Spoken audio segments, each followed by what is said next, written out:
2절부터 33절 마지막까지 말씀, 남편과 아내의 관계에 대해서 말씀드리려고 합니다. 이 본문은 작년 이맘쯤 때 전한 것 같습니다. 본문 같지만 내용은 좀 또 다르겠죠. 이 가정은 사람이 머리에 나온 거 아니고 이게 하나님의 계획, 하나님 작품입니다. 그 귀하게 기른 남자 또 여자를, 아들과 딸을 남에게 못 주지요. 이게 하나님께서 만든 제도이기 때문에 때가 되면은 남녀가 만나서 가정을 이루고 가정에서 행복을 맛보고 그리고 여기서 아이를 낳고 또 자손이 번성한 이런 은혜가 있습니다. 이런 제도를 하나님 만드셨습니다. 그래서 우리의 가정들은 행복해야 됩니다. 하나님 말씀으로 돌아가면 행복하도록 되어 있습니다. 하나님 말씀하여 살면은 저절로 가정은 세워지고 하나님의 은혜와 축복은 그 가정에 흐르도록 되어 있습니다. 우리는 주의 말씀 가운데로 돌아가야 됩니다. 이 시대의 많은 가정들이 하나님 말씀이 아닌 자기의 생각대로, 자기 마음대로, 자기 고집대로, 자기 요리할 대로 가정을 세워갑니다. 가정을 세워가는 게 아니라 가정을 깨고 있습니다. 자, 여기 모인 우리 모든 주의 백성들은 하나님이 세우신 가정의 제도가 어떤 것인가, 아내의 위치가 어떤 위치고 남편 어떤 역할을 하며 또 부모들은 어떻게 해야 되는가를 함께 나누면서 하나님의 은혜를 함께 삼하고자 합니다. 첫째로 주신 말씀이 22절이죠. 아내들이여, 아내들에게 먼저 하나님께서 말씀하십니다. 이 말씀하신 분 누구지요? 하나님이십니다. 우리를 지으신 분, 우리의 주인이신 하나님께서, 가정의 주인이신 하나님께서 아내들이여 하고 아내들을 부르면서 아내들이 이렇게 행하라고 말씀합니다. 어떻게 하라고요? 자기 남편에게 복종하기를 주께 하듯 하라. 참 부담스러운 말씀으로 들릴 수 있습니다. 아니, 어떻게 남편에게 복종하라고 말할 수 있습니까? 이렇게 반문할 수 있습니다. 우리는 이미 익히 들어서 아는 말씀이지만은 이 말씀 처음 듣는 그런 분들의 입장에서는 이 말씀이 이해가 안 갈 겁니다. 어떻게 남편에게 복종하라고요? 그럴 수 없습니다. 말씀할 겁니다. 당연합니다. 남편 아내는 동등한데 어떻게 복종하라고 말씀하십니까? 그 말씀은 옛날 말씀이지요. 성경에나 기록이 한 말씀이지요.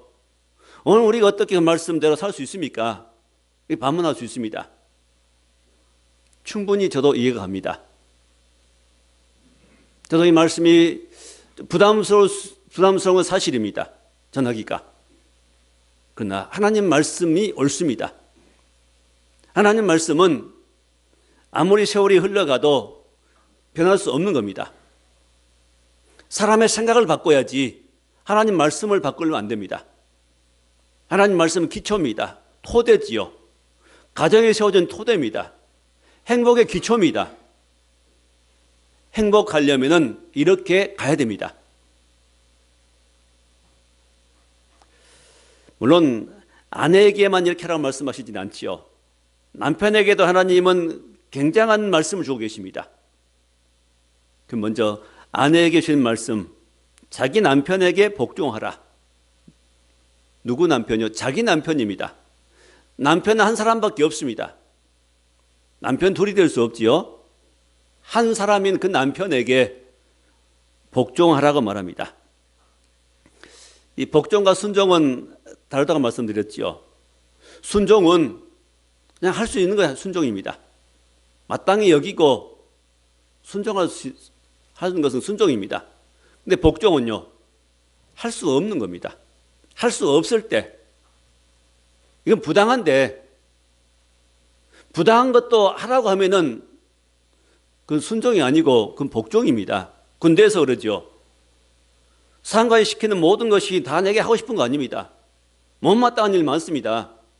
부당한 일 많습니다.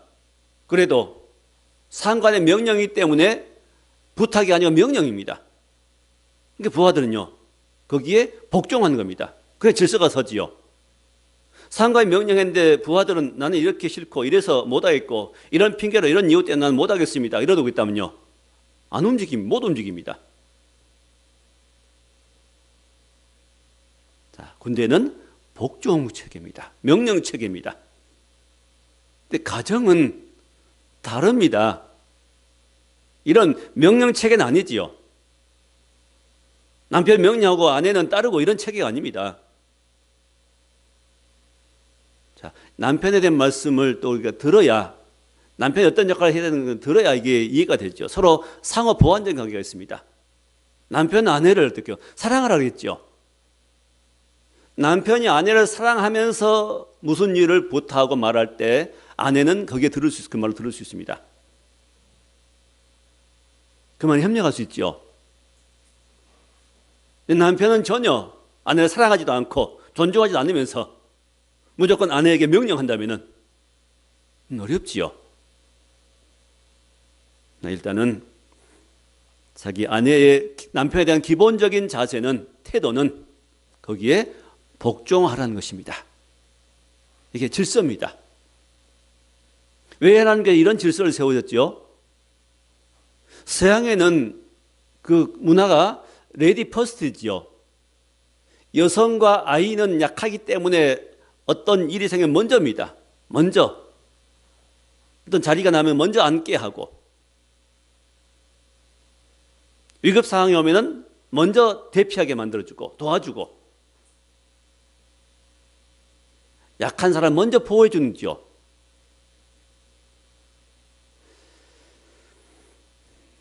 자, 자기 남편에게 복종하기를 어떻게 하라?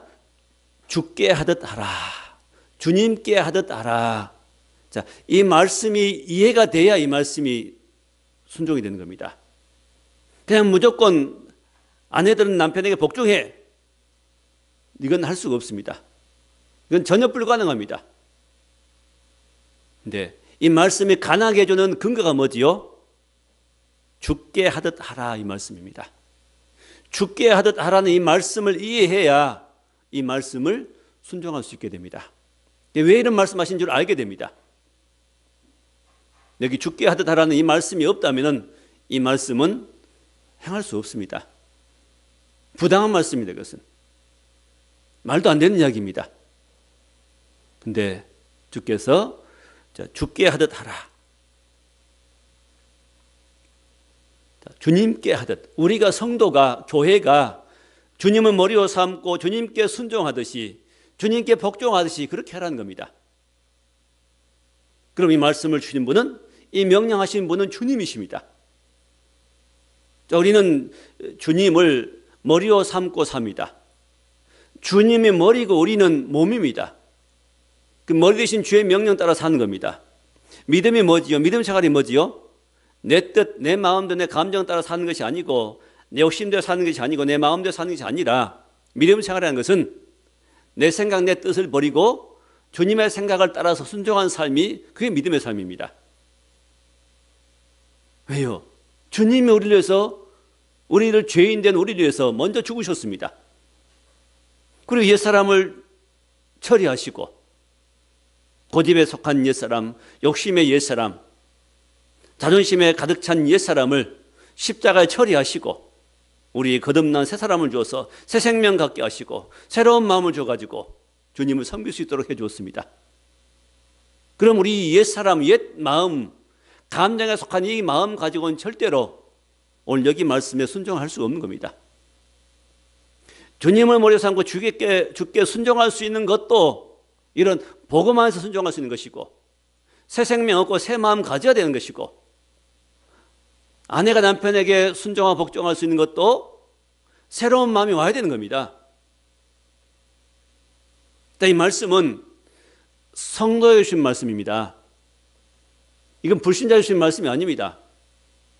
불신자는 이 말씀의 의미도 알지 못하고 이 말씀을 절대로 행할 수가 없습니다. 왜? 행할 수 있는 은혜가 능력이 속에 없습니다. 물론 도덕적인 가치관, 도덕적인 교육 가지고는 그런 의식 가지고 하는 겁니다. 그래서 나이 드신 할머니들 보면은 자기 남편을 부를 때 우리 집 주인 양반이 그렇게 말합니다. 이게 도덕교육이거든요. 남편의 뜻을 따라갑니다. 왜? 그건 도덕교육으로 받았기 때문에. 그러나 성경이 말씀하는 복종, 순종은 더 깊이가 있습니다. 복종, 순종은 뭐지요? 주님 안에서입니다. 주의 주신 마음 안에서입니다. 주님 주신 마음 가지고 어떨 때는 내 마음대로 내 마음과 남편의 생각이 내 마음과 안 맞지만은 남편의 뜻을 말하면은 주님이 남편에게 순종하라 하는구나. 그 마음이 와서 그 생각이 나를 지배해서 내가 기꺼이 그 말을 따르는 겁니다. 이게 순종입니다. 이렇게 하라는 것이지 억지로 하는 것이 아닙니다. 이를 부득부득 가면서 하라는 것이 아니죠. 그건 아닙니다. 미워 죽겠는데 하는 거 이거 순종 아닙니다. 그렇게 하라는 거 아닙니다.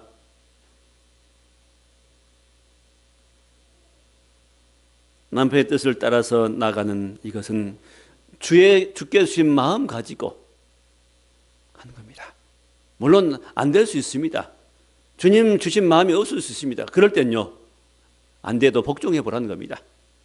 하나님 뜻이기 때문에 내 감정을 하면은 절대로 그 말을 못 따르겠는데, 남편 뜻에 동의 못 하겠는데, 협력을 못 하겠는데, 하나님께서 그렇게 하기를 원하심으로 내가 하겠습니다, 내가 해보겠습니다 하고 해보라는 겁니다. 그럴 때 어떤 일이 생길까요? 바로 나의 욕심이, 나의 자존심이, 나의 옛사람에 속한 것들이 하나하나 무너져 내리기 시작합니다. 그 무너지는 그 마음 가운데로 주의 생명과 은혜가 놀랍게 내게 들어오게 됩니다. 그 남편을 하찮게 여겼던 그 마음들이 그 말씀에 순종해 볼 때에 내게 놀라운 하나님의 은혜가 임해가지고, 내가 남편을 순종하지 못하고, 내가 남편을 무시했고, 내가 남편을 멋같이 여겼고, 하찮게 여겼고, 하나님 잘못했습니다, 용서해 주옵소서, 이런 기도가 나오는 겁니다. 이렇게 관계가 회복이 되어가는 겁니다. 그래서 이 말씀은 결국은 누구를 위한 말씀이죠? 남편 좋아란 말씀이 아니라 바로 아내를 위한 말씀입니다. 아내가 새로운 수 있는 말씀입니다. 아내가 새 생명으로 변화되게 해주는 그런 말씀입니다. 오해하지 마세요. 누구를 힘들게 하고 어렵게 하는 그런 말씀이 아닙니다. 하나님 모든 말씀들은 순종할 때에 다 복이 됩니다. 누구에게? 내게요. 먼저 내게 하나님의 맛보지 못하는 은혜와 생명이 흐르게 됩니다. 전에 맛보지 못한 은혜가 내게 있게 됩니다. 그런 마음이 내게 와가지고 전에는 남편의 말끝마다 반대하고 해방하고 협력하지 못했는데, 이제 순종한 자세를 보이게 되면 하나님의 은혜가 내게 임하게 되고, 남편 태도가 변하게 되고, 남편이 나를 사랑하게 되고, 관계가 회복이 된 겁니다. 누구를 위한 말씀이죠? 나와 남편과 가족들을 위한 말씀입니다. 또 그렇게 회복이 되면 교회가 좋아지겠지요. 내 삶이 행복해지는 겁니다. 결국은 이 말씀은 부인을 쪽팔리게 하고 부인을 괴롭게 만들고 억눌리게 만든 말씀이 아니고, 아내와 남편과 자녀들과 가족과 교회를, 이웃들을 행복하게 하는 그런 말씀입니다. 우리 좁은 머리로 내 잘못된 판단으로 이 말씀 판단하니까 이 말씀이 거슬리는 겁니다. 말도 안 돼 이렇게 되는 겁니다. 아닙니다. 불신자들에게 말도 안 됩니다. 여성 상위 시대라 부르짖는, 여성 인권을 부르짖는 이 시대의 불신자들에게 이 말씀이 전혀 해당이 안 됩니다. 살아야 되지만 그건 할 수가 없습니다. 하고 싶은 마음이 조금도 없는 겁니다. 할 수도 없습니다. 그러나 우리 믿음의 백성들은 이 말씀을 순종할 수 있습니다. 나는 할 수 없지만은 하나하나 순종하다 보면은, 한 가지 순종하다 보면은 더 많은 걸 순종할 수 있게 해주십니다. 뜻밖의 내게 은혜가 임합니다.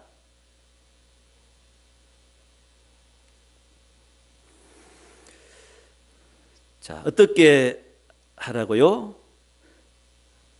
23절에 이는 남편이 아내 머리됨이, 자, 아내가 몸이 되고 아내의 그 가정의 머리는 남편이라는 겁니다. 그래서 어떤 일을 결정할 때, 뭐, 아이들 용돈 주고 뭐 사사로운 일을 결정한 거 안 하겠다 하지만은 좀 중요한 일들은 반드시 아내 혼자 결정하지 말고 꼭 의논하고, 어떻게 할까요? 묻는 자세가 필요합니다. 의뢰한 자세죠. 주도권을 아내가 잡지 말고 남편에게 양도하는 겁니다. 남편으로 하여금 할 수 있도록 해주는 겁니다. 이게 하나님의 은혜를 받는 가장 중요한 조건입니다. 이 질서가 무너지면은 거기에 뭐가 끼어들까요? 사단이 개입합니다. 남편을 무시하게 되면 거기에 사단이 끼어들고, 사단이 끼어들면 가정들이 안 세워지는 겁니다. 이런 질서를 지켜서 나갈 때 하나님의 은혜를 받게 됩니다. 저는 지금 중요한 원리를 말씀드리고 있습니다. 말씀에 순종해 보면은 하나님의 은혜가 임하게 될 것이고, 이 말씀은 나와 상관이 없다 여겨버린다면, 무시해버린다면 그 말씀은 나와 아무런 관계가 없게 될 것입니다. 하나님의 은혜와 내 별 관계가 없는 삶을 살게 될 것입니다. 하나님 주시건 참된 복과 행복을 맛보지 못하게 될 것입니다.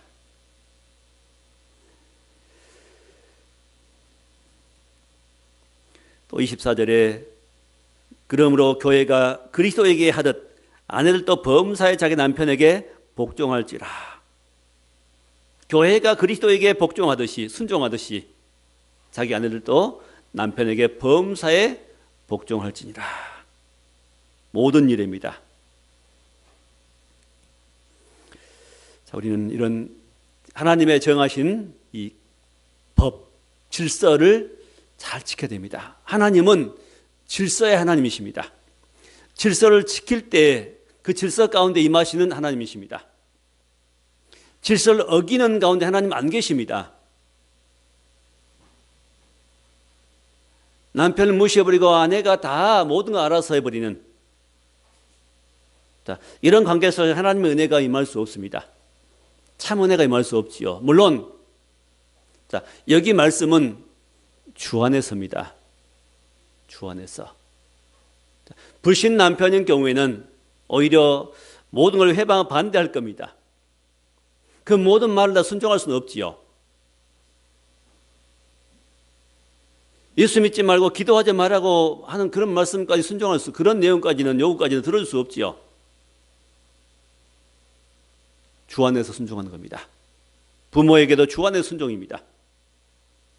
그러나 불신 남편일지라도 그 남편을 대하는 기본적인 태도는 이제는 남편 머리로 여길 수 있는, 여겨보고자 하는 그런 기본적인 마음의 자세는 우리에게 필요하다고 말입니다. 안 되지만은 해봐야 됩니다. 안 되지만은, 잘 안 되지만은 그렇게 하려고 할 때에 주께 기도하면서 은혜를 구할 때 하나님이 하게 하실 것이고, 하나님이 그 마음을 돌이켜서 이제는 그 남편도 불신 남편이라 할지라도 하나님께 순종하는 사람으로 변할 수 있도록 하나님이 일하실 것입니다. 사람이 하려고 안 되지만은 하나님께서 모든 것을 하실 것을 믿고 맡기고 순종해 볼 때 하나님 모든 일들을 행하십니다. 자, 이 모든 말씀은 바로 그리스도 안에서만 가능합니다. 예수 믿는 믿음 안에서만 가능합니다.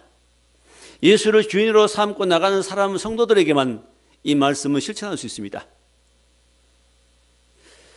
자, 아내들이 남편에 대한 태도는 어떻게 하라고요?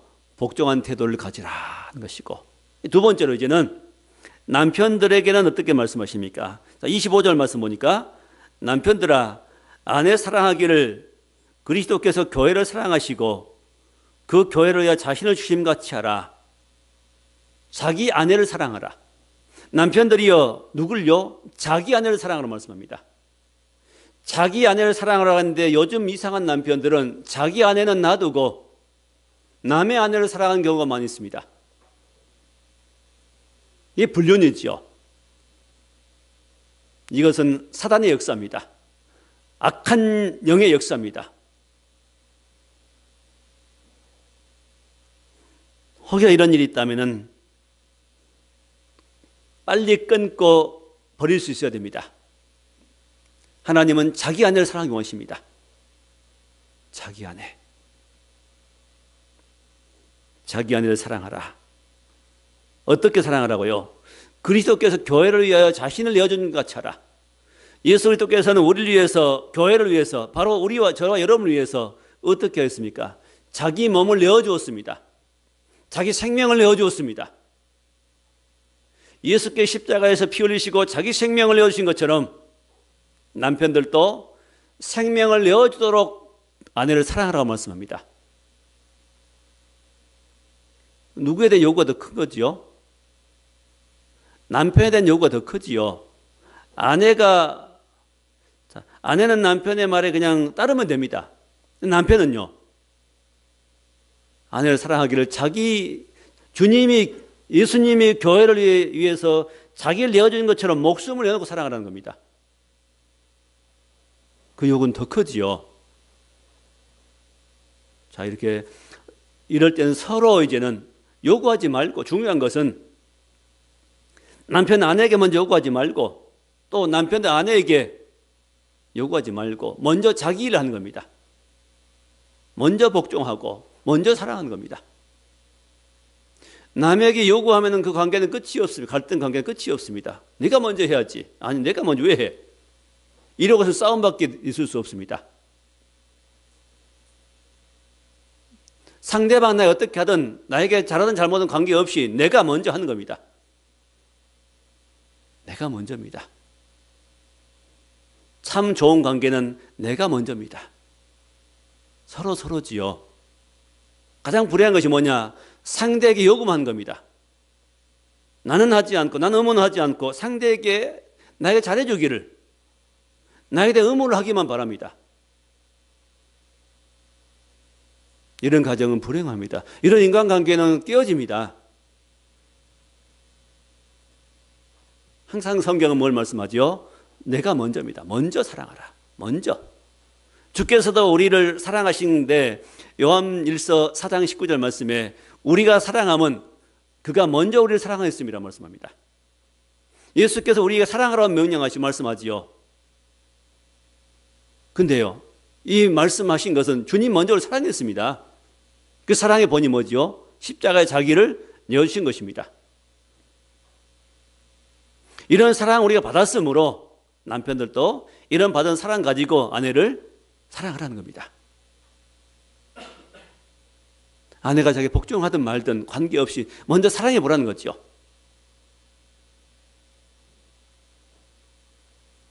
사랑해 보면은, 사랑할 때 주의 마음이 흘러가면은 강팍한 또 잘못된 그 부인의 마음들도 녹아질 겁니다. 혹시 이제 이 중에 남편분들만 혼자 나오신 분들을 먼저 사랑하십시오. 아내는 어떻게 내게 하든 관계없이 먼저 주님의 사랑이 내게 임하면 그 사랑 가지고 그냥 사랑해 보십시오. 먼저 위해주고 챙겨주고 도와주고 전혀 다른 모습 보인다면 그걸 통해 하나님의 사랑이 그 속에 전달됩니다. 말이 아닌 행동으로 전달될 겁니다. 그걸 보게 될 겁니다. 느끼게 될 겁니다. 왜? 영이기 때문에. 영적인 존재들은 영적인 일들을 압니다. 사랑하면 알지요.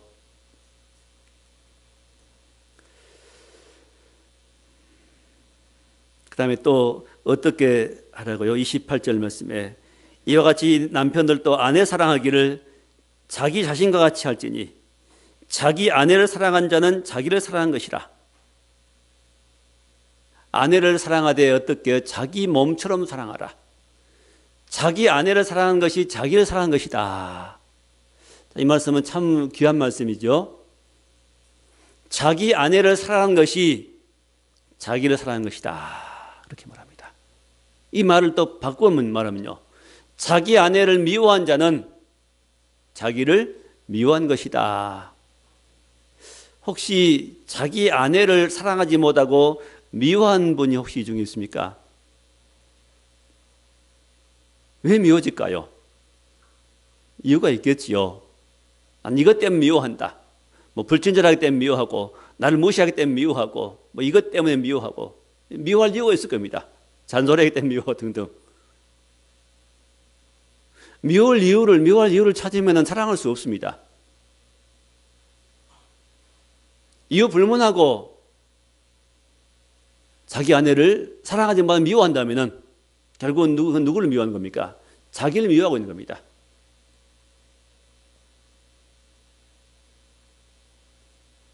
자, 날카로운 흉기를 들고 자기 몸을 찌른 사람은, 자기 몸을 찌르고 자해한 사람은 정상적인 사람이 아니죠.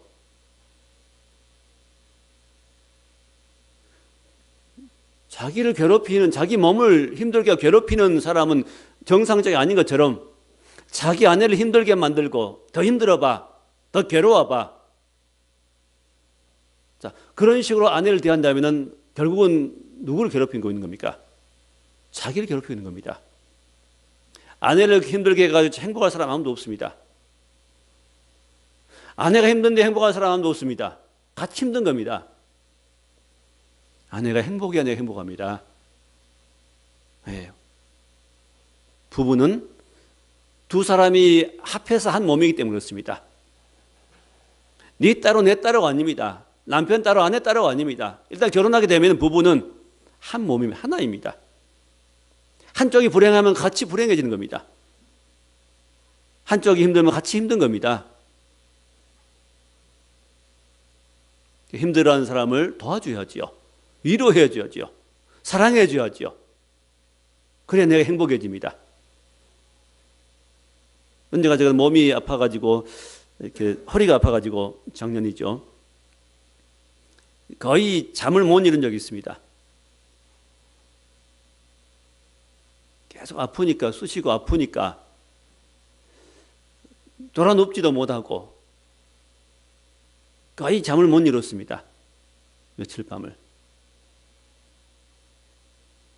자, 몸이 아프니까, 내 몸이 아프니까 괴롭습니다. 쉴 수 없는 겁니다. 잠을 잘 수가 없습니다. 그처럼 아내를 괴롭히는 것은 내 몸을 괴롭히는 겁니다. 아내를 괴롭히고 확실히 고소한 마음이 든다면 자기를 괴롭히고도 알지 못하는, 자기를 괴롭힌다는 사실 알지 못하는 어리석은 인생입니다. 아내는 내 몸입니다.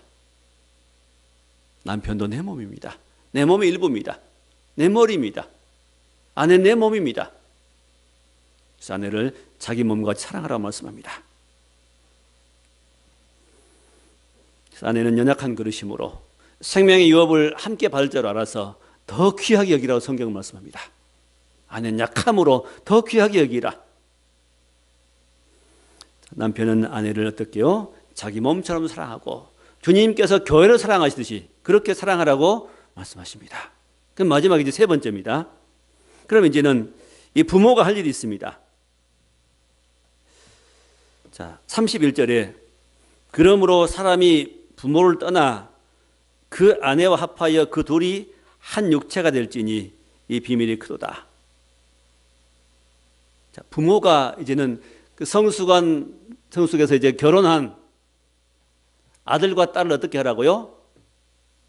떠나 그랬습니다. 결혼한 사람도 부모를 떠나라는 겁니다. 물론 부모가 꼭 거처를 옮겨가지고 다른 집에 살라는 말씀 아닙니다. 이 의미는 독립하라는 의미지요. 정신적으로, 경제적으로 독립하라는 겁니다.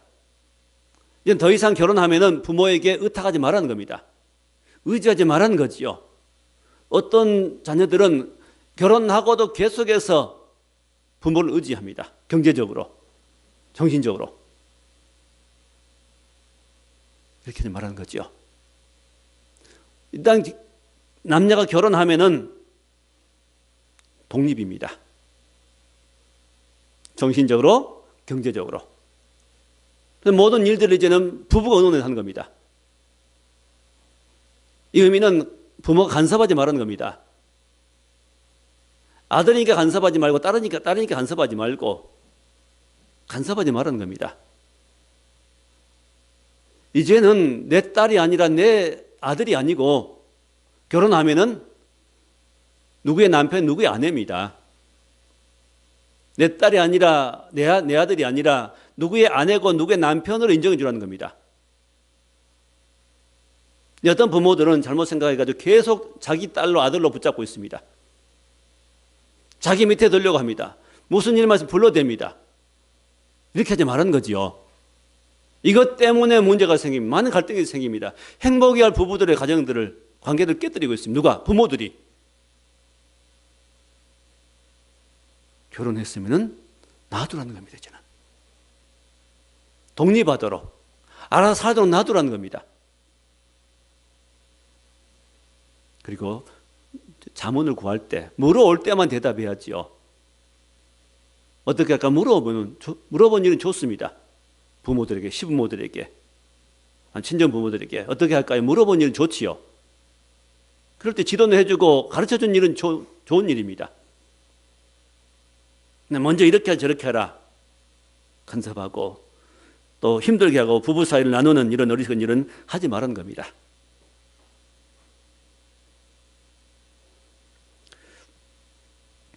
둘이 하나 될 수 있도록 중간에 부모들이 개입해서 갈등을 조장하지 말라는 겁니다. 31절에 그러므로 사람이 부모를 떠나 그의 아내와 합하여 그 둘이 한 육체가 될지니 이 비밀이 크도다. 부모를 떠나서 둘이 한 육체가 되라, 한 몸이 되는 것은 이 비밀이 크다. 사람은 혼자 있는 것은 온전치 못합니다. 이미 하나님께서 그 아담 만들어 놓으시고 아담이 혼자 있는 것이 좋지 못하다 그랬지요.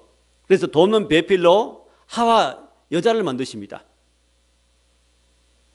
돕는 자가 필요합니다.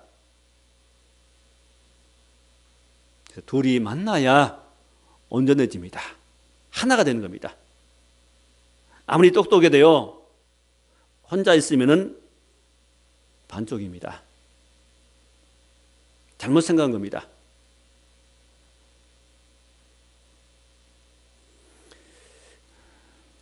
물론 요즘에는 형편이 어려워서 결혼을 못하는 일이 많이 있습니다만 안타깝지요.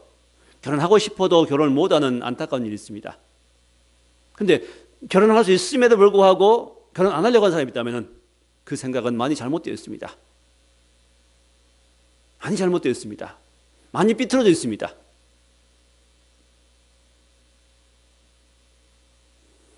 하나님 말씀이 옳습니다. 말씀을 따라가야 행복해집니다. 혼자서 행복하지 않습니다. 둘이 한 육체가 될지니 이 비밀이 크도다. 근데 이 32절 말씀 보세요. 이 비밀이 크도다 말씀하시면서 나는 그리스도와 교회에 대해 말하노라. 이것도 무슨 말씀인가요? 부부가 한 몸이 되는 것 비밀이 큰데 이 비밀이 또 뭐라고요? 큰 비밀이 부부가 하나 된 것이 큰 비밀이고 또 하나 비밀은요, 그리스도와 교회가 하나 된 것이 큰 비밀이라는 겁니다. 두 가지 비밀입니다. 부부가 하나 된 것이 비밀이고 그리스도와 교회가 그리스도와 성도가 하나 된 것이 비밀입니다. 그리스도가 우리를 얼마나 사랑하신가요? 그리스도 예수께서 우리를 얼마나 지금도 지키시고 보호하신가요? 얼마나 우리 아름답게 감싸신가요? 얼마나 우리 아름답게 인도하신가요? 우리 사정을 다 들어주신 그리스도, 내가 어떤 죄를 지어도 다 용납하신 그리스도, 우리를 보호하시다 영원한 천국까지 데려가실 그리스도 예수입니다. 그 예수님을 따라갈 때 인생이 행복해집니다. 그런 것처럼 부부도 그리스도와 교회 관계처럼 그런 관계로 살 때 행복이라는 말씀입니다. 자, 말씀을 정리해 봅니다. 결혼한 모든 가정들은 행복하게 살기 하나님 원하십니다. 하나 되려고 하면은 뭐가 중요할까요? 내 생각, 내 고집, 내 마음, 내 계획들을, 내 전에 생각할 때 생각들을 버려야 됩니다. 남편 아내들은 환경이 전부 다르죠. 자라난 환경들이 전부 다릅니다. 가치관들이 다릅니다. 차이가 날 수 있습니다. 그래서 서로 고집하고 있다면요, 평행선 가겠지요. 아니면 갈등 하겠지요. 사랑할 수 없게 됩니다. 사랑할 수 없게 되면 거기에 뭐가 끼어들어요? 악한 영들이 끼어들어서 더 싸워라, 더 멀어져라, 잘한다 잘한다 박수할 겁니다. 속은 줄도 모르고 속고 삽니다. 그러면 행복은 불행하지요.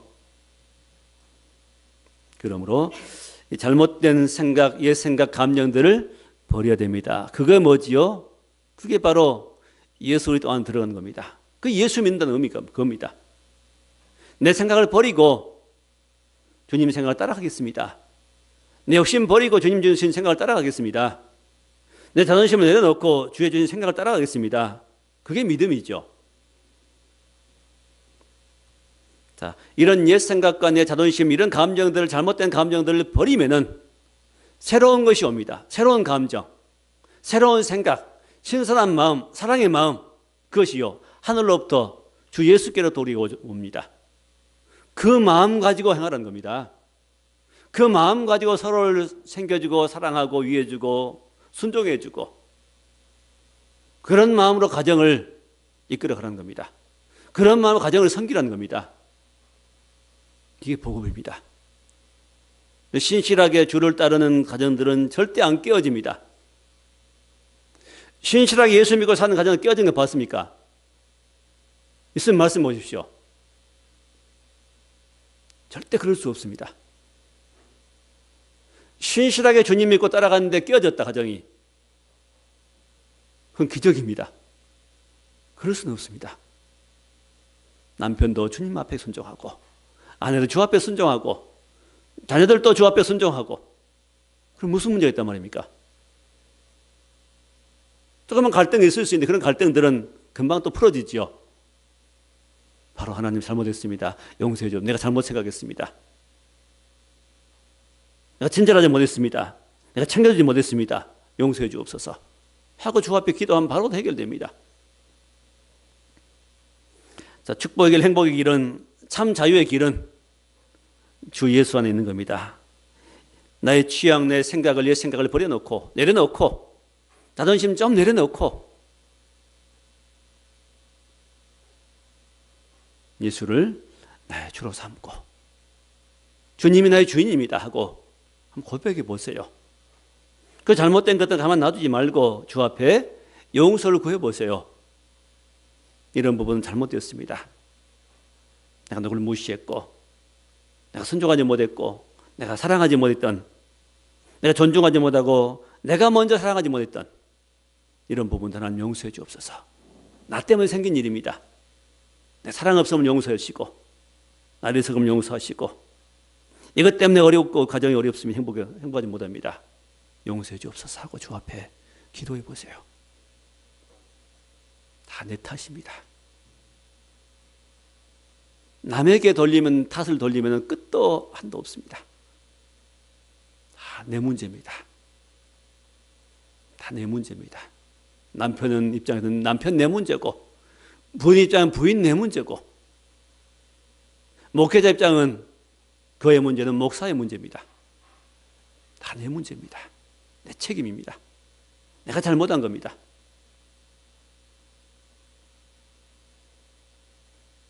나를 주 앞에 두어보면 합니다. 내가 주 앞에 나가보면 합니다.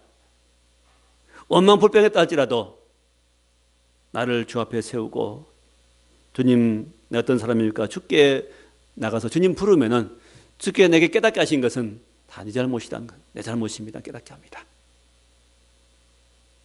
내 문제입니다. 예수만 줍니다. 남편의 주인도 예수님, 아내의 주인도 예수님, 교회의 주인도 예수님, 가정의 주인도 우리 예수님이십니다.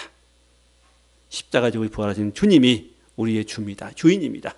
그 예수를 주로 삼고 주인을 인정하고 서로 존중하고 존경하고 사랑함으로 아름다운 가정을 이룰 수 있는, 아름다운 교회를 이루고 아름다운 인간관계 속에서 참된 축복과 행복을 누리는 저와 여러분 될 수 있기를 주의 이름으로 축원합니다. 기도하겠습니다.